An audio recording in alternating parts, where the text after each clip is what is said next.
E aí?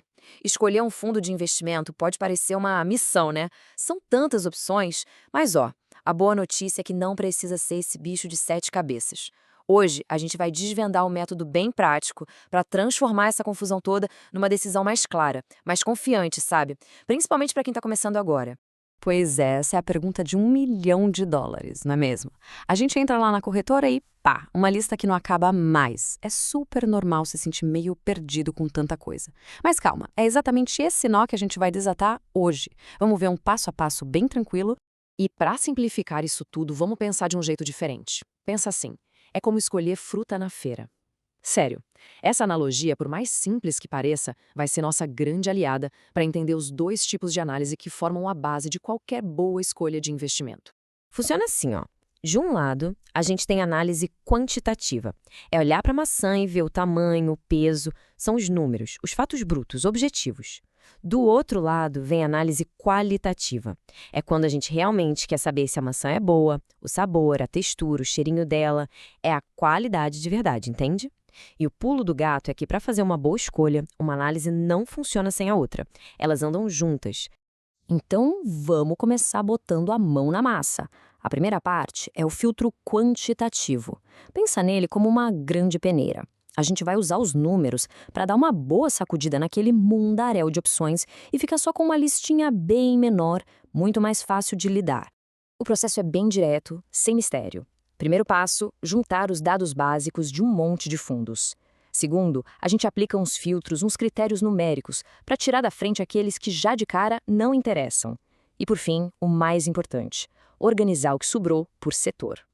Mas que filtros são esses? Basicamente, são regras baseadas em números. Por exemplo, a gente pode definir um dividend yield mínimo, que é o quanto de dividendo aquele fundo paga, ou olhar o P sobre VP, que ajuda a gente a não pagar caro demais por um ativo. Outra coisa importante é a liquidez, para ter certeza de que é fácil comprar e vender quando a gente quiser. Só com esses filtros objetivos, a gente já limpa a lista e tira um monte de fundo que não tem a ver com o que a gente procura.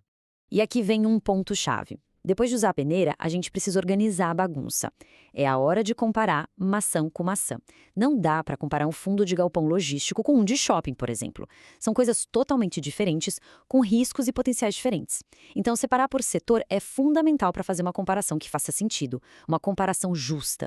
Ok, agora a nossa lista está enxuta, está organizada. Então, a gente entra na parte que, para mim, é a mais importante de todas, a análise qualitativa. É aqui que o jogo muda. A gente para de olhar só os números e começa a entender de verdade no que estamos prestes a nos tornar sócios.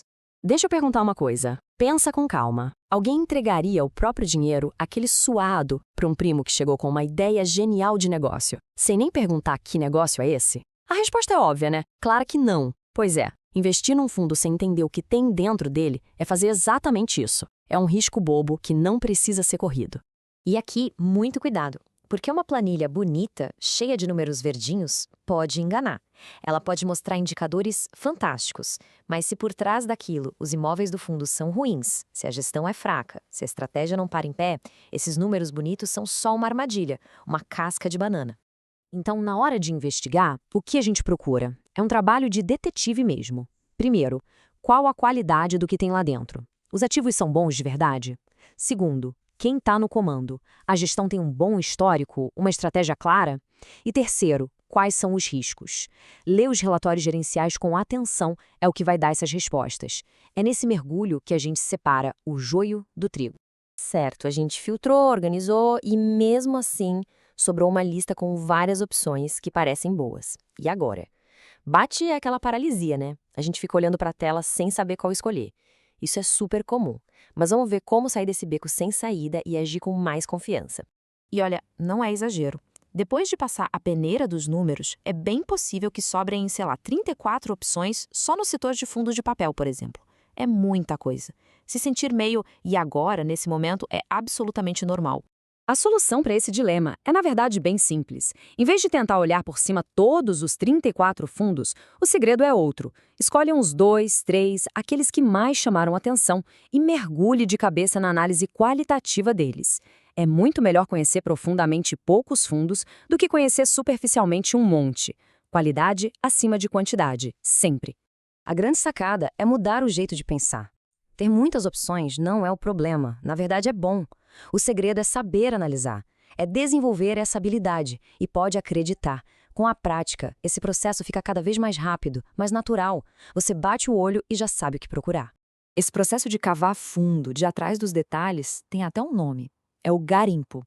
E olha, pode dar um trabalhinho no começo, mas é uma jornada de aprendizado incrível. Cada relatório que se lê, cada detalhe que se descobre, vai construindo um conhecimento que ninguém tira de você. Então agora fica a reflexão. Com esse mapa em mãos, com esse passo a passo, a jornada para escolher bons investimentos fica bem menos assustadora, não acha? O poder de começar está aí. Qual vai ser o primeiro ativo que vai passar pelo seu garimpo?